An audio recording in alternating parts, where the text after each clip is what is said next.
And we're live. And we're back. Welcome to another episode of our economic development show. And that is such a lame name, and we'll turn it into something cooler. Yes. But we're back. And it's you and I. Share who you are again for the audience if they're tuning in for the first time. Michelle Urea, and I work on the Econ Dev team. I've been here for a year, a little over a year. Yay, And I happy help with our birthday. technology and our logistics and social media and all this lovely Oh, stuff. yes. Anytime you see us doing anything right digitally, it is because of this one right here, bringing life to our team. We actually have an interesting conversation today. We wanted to hit on both the importance of doing business. As business owners, we know that sometimes people feel conflicted, especially depending on your background. When you're starting out and then you start engaging in business, it's hard. Have you ever felt as that business wasn't important? Have you ever felt that things like profit or success or earning money is not good?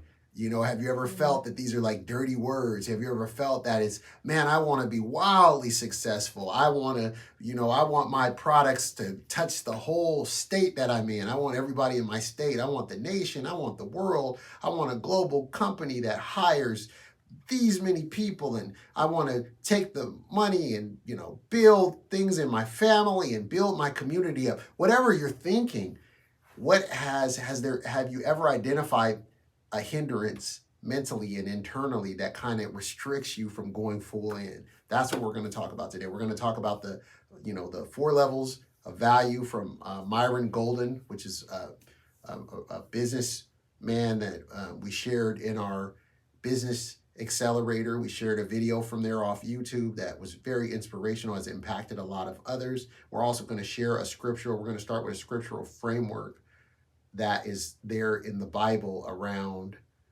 business. So I'm glad you're here. How are you feeling, Michelle? Talk to the people. How are you feeling? Man, I'm feeling good. I feel like there's been a lot of call to drawing near to God and taking serious. I think last night I had a little session where I was praying and worshiping, and I just felt this message of take what God is entrusting you with seriously. Take your relationship with God seriously.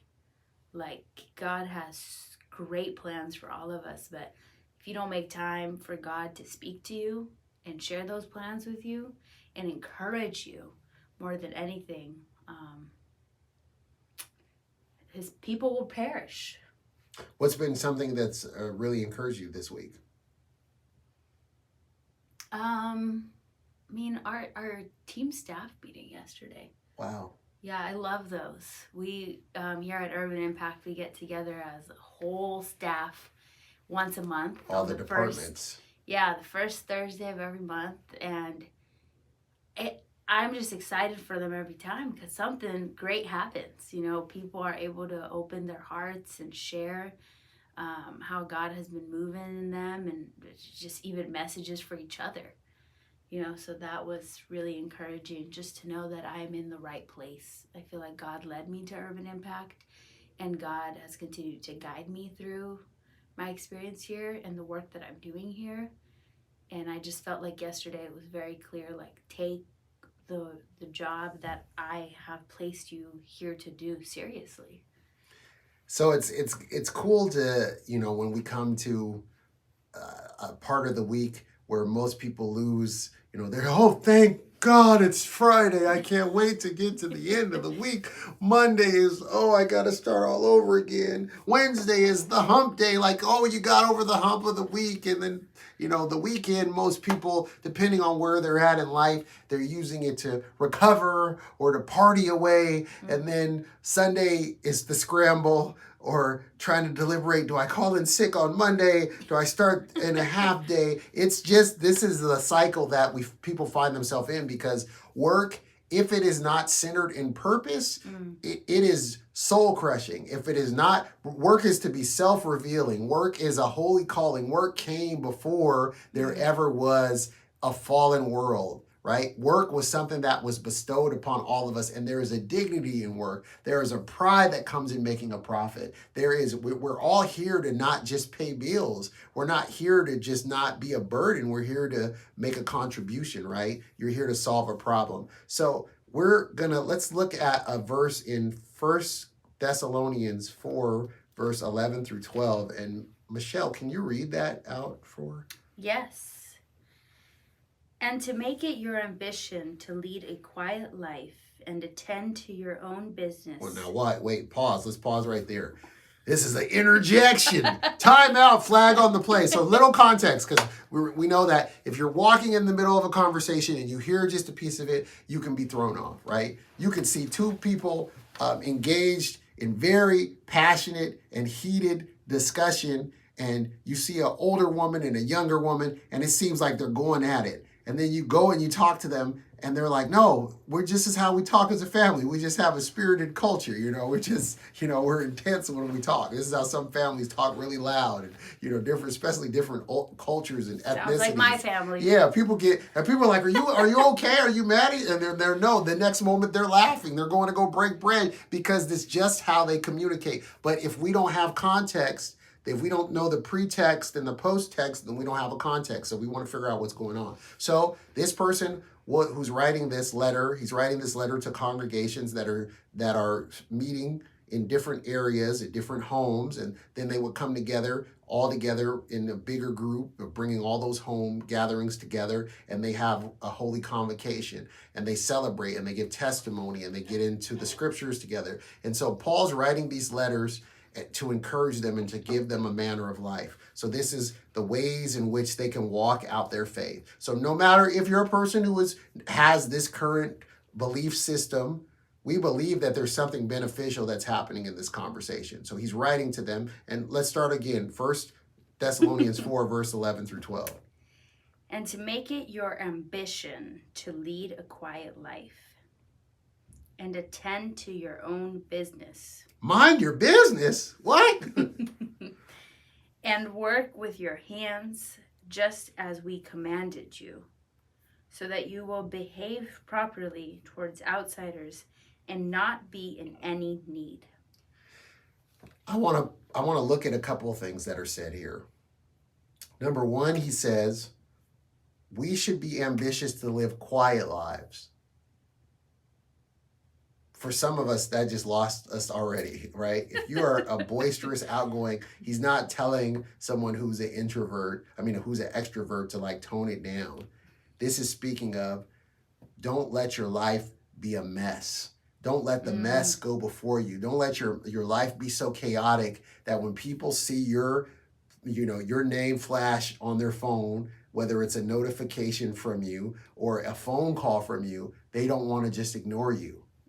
They don't want to, oh man, I wish there was a feature that said ignore, that they wouldn't know that I saw the call, right? You want to add value. And think about this when it comes to your business. As a business owner, do people think of you as a solution to problems that they have, or do they look at you as you're just there existing? You're just out there. It's neither good nor bad, right? I remember people used to say, they would ask certain people who were always kind of in the press. You always hear their name. And they go, how does that person feel about this being said about them or that being said about them? And they said, hey, as long as they spell my name right and say my name right, I'm okay with it, right?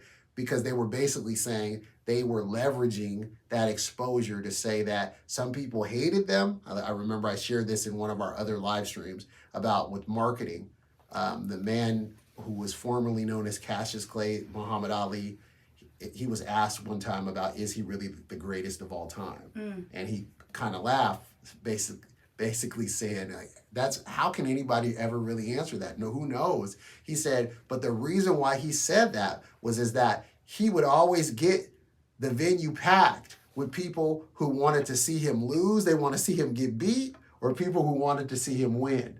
So he used the strategy of saying, I'm the greatest of all time, talking trash, hyping up a fight, talking about what he was going to do to get people. And now guess what? Both the boxers are getting paid. He figured out a strategy for that. So he let these words go before him. So what is the type of person you want to be? Do you want to be a person that adds value? Do you want to be a person that is seen as a value add, as a solution to a problem? Do you want to be a person who's seen as that there is excitement around the products that you deliver? That people are sharing the product out, they're talking about it. Where did you get that from? How did you, oh my goodness, this changed my life. Apple doesn't have that problem of marketing when it comes to, they spend a lot of money on marketing, but so many times it's that people see what the products they use. We were just talking in pre-conversation about, hey, what music service do you listen to? Do you have and one of our teams right here said, I'm in the Apple universe. I'm just everything Apple. And that's because they spent time building a whole ecosystem. Do you have an ecosystem around your business? Is there a content strategy in which you're delivering content directly to your targeted market, to your customer? Do you know who your customer is? And then the customers do you have, what is the job you're doing of caring for those customers? Making sure that they have everything they need, because just because they spent money with you once doesn't mean they don't want to spend money with you again. Because if they keep spending money with you, then you stay in business. But there has to be those unique solutions to it. So Paul writes this and he says, make a ambition to be quiet in life. What do you think about that, Michelle? Quiet life. And to tend to your own business. I mean, it makes me think of all these people who are influencers. Just as like, just scrolling on social media now, it's just not fun. It used to, like, so many people are like, oh, I miss when Instagram first came out, because it wasn't about like the coolest photo. It was just like a photo that's a timestamp of your life. And now it's like everyone's trying to sell something to you. And it's chaotic. Yes. I don't want to scroll through it. Like, I want to know how people are doing. Like, and I just feel like that part of humanity, of us knowing where we're at and how we can help each other and work together, is kind of just, it's a doom. It feels like a doomsday every time I open the news, every time I turn on NPR. Every time, it's just like nobody's talking about the good or how we're going to do good or make good. So, but there are, when you talk about businesses, like, and people who, maybe that's what it is. People just need to focus more on creating business models that do good. Yes. Everybody, we talked about how people don't remember. It's Maya Angelou talked about people don't remember what you said, but they remember how you made them feel. Mm-hmm. How does your business make them feel, right? So he says, mind your own business. We think of it in a Western colloquialism, stay out of my business, don't stick your nose in my business. This is not what he's talking about, though that is cool to see that in the Bible, right? It's like you tell somebody, if you want to, you want to pull a power card on them, you say, see, it tells you right here, mind your own business. Okay, but that's not the context. Context is, he follows up and he says, work with your own hands, just as we commanded, which means that this is something he modeled out himself. He was known as a tent maker. He had a tent maker business. He was not a burden to them. He wasn't raising money through going from place to place saying, hey guys, this is what I feel like I'm called to do, so just give me money for it. Now, people did generate and support the work of ministry, but he wasn't using that as his primary source. He had a business. And this is an encouragement to all of us. Own your own business. Own your own. Stop procrastinating. Don't treat it like a hobby. Treat it as a business. Be time on task with yourself. If you're going to go work and you're going to go give 8 hours or more to someone, you're going to give 40 hours a week, then hey, that's your 9 to 5. But how about you go home?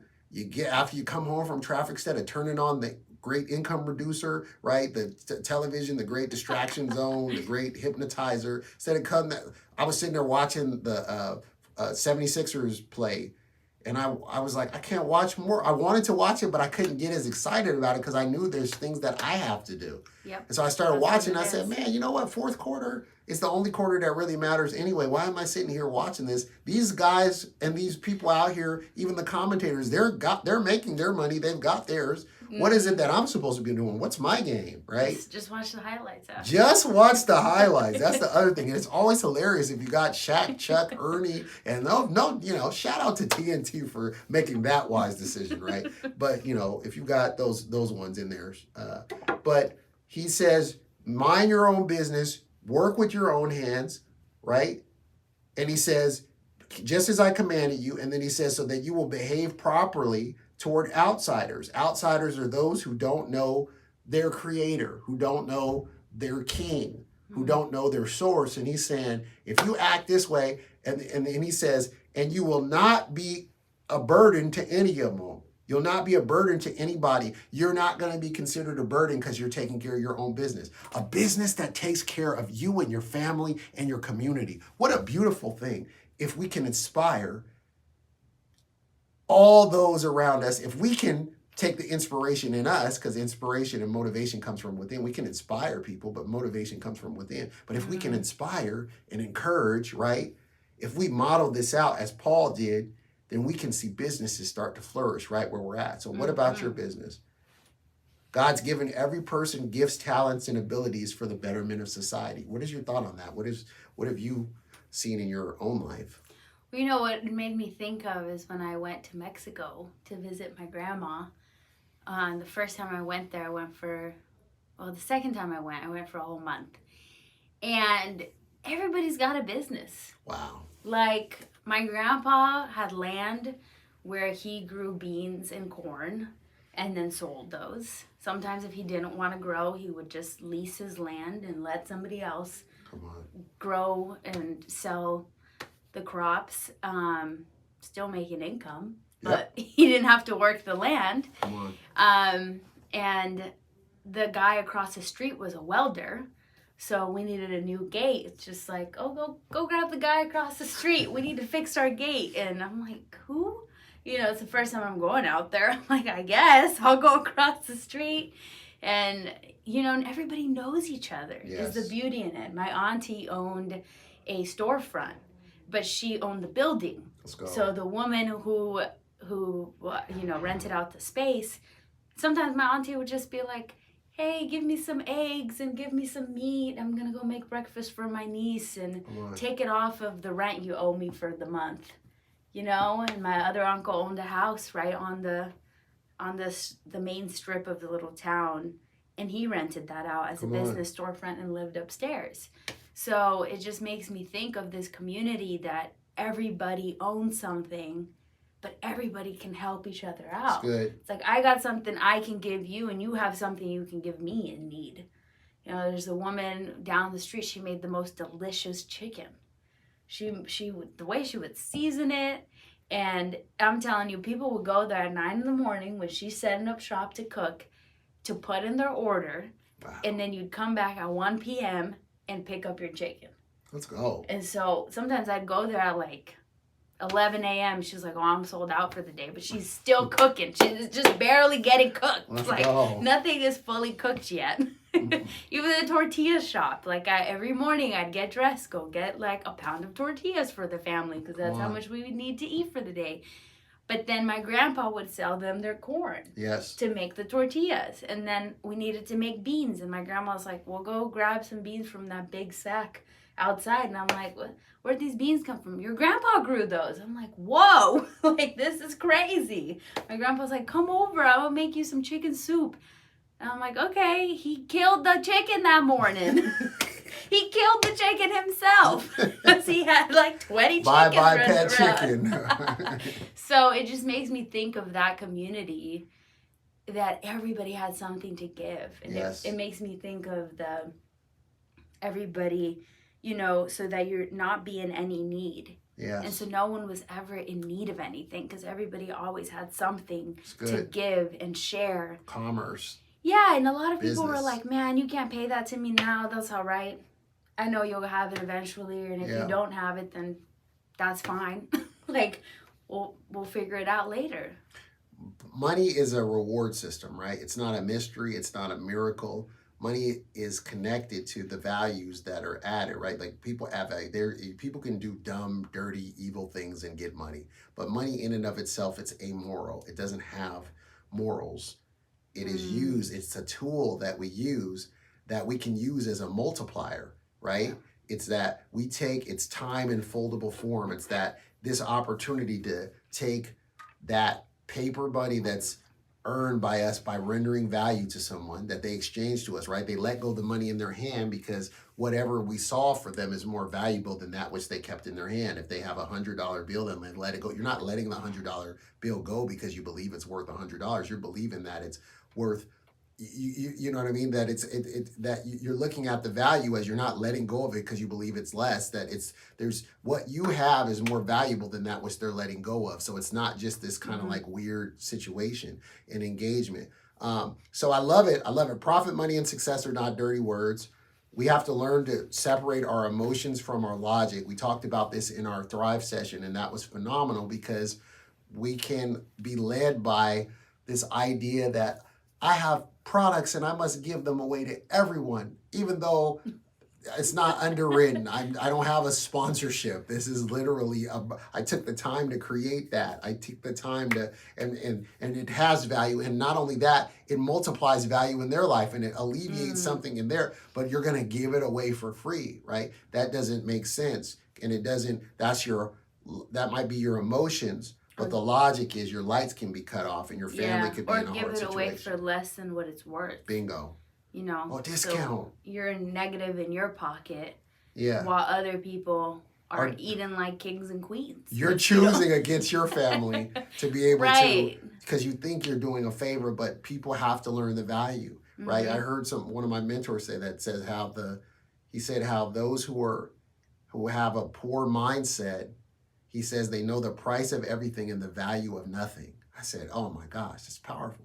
They know the price of everything. They can always, that's expensive, that's expensive, that's expensive. But they don't understand the value of anything. They don't know how to make wise purchasing decisions and versus foolish purchasing decisions. Makes me think of my 12-year-old sister. Right. But that grows up into an adult, the mindset, because it's about a mindset. It's not an age. Yeah. That a person who goes and gets a whole bunch of liabilities and considers them to be assets, right? A liability is whatever eats you or takes away from you. And an asset is that whatever feeds you or pays you. So we talk about this, about learning to separate that. Business is not a charity and you're not obligated to give everything away, to earn credibility or to signal your goodness to everybody. I'm so good. Look at what I'm doing. I'm giving everything away and my lights are getting shut off and everything's being repossessed and taken from me. And now I'm just like you, right? I'm out on the street with you because I didn't steward and cultivate that which I had. I didn't multiply it. I didn't develop it. Problems are an invitation for value addition. Solutions are birthed by the existence of a problem, right? This is important for us to understand. I want to lay out these 4 levels of value like we promised at the top of do you remember them? You have them? I wrote them. Yeah. Good. Okay, just name them off and then I'll give some details on them. The 4 pillars are implementation. 4 levels of value. Four levels of value, yes. Shout out to Myron Golden, right? Keep going. Implementation, unification, communication, and imagination. Woo! All right. Let's lay these out. So, implementation is level 1. This is the level where the person does the work. You do the work. The physical resources are what's used, right? Your muscle is changed. You're trading time for money and physical muscle. And the income level will range from minimum wage to about $80,000 a year, right? And this is people who are cleaners. These are construction workers. These are website builders. This is the person who has the implementer is the person that has to do it. Like you do the thing and people pay you for doing the thing, right? So it's physical resources are used to get this, to create value and money. And what was the second level you said? Unification. Unification. This is the level where you bring people together to create value. You use your social resources. So this resource that's used is social resources, such as your ability to network, to build relationships, to make money. The income for this level is $40,000 to $250,000 a year. And the examples could be managers who are using the social resources to manage teams, right? And projects. Event planners who use their social resources to bring people together for the event, right? Mhm. And then real estate agents who use their social resources to connect buyers and sellers, right? What's the third level? Communication. Communication level 3. This is the level where you communicate a message from yourself to people's hearts, right? You use your mouth to impact groups of people, and this brings in money. You use the resource you're using is intellectual capital. You're using your intellectual resources, such as your ability to persuade and inspire to be able to generate money. So the income from this level can range from 100,000, right? So 6 figures to 100 million. And the examples are salespeople who use the intellectual resources to persuade and sell products.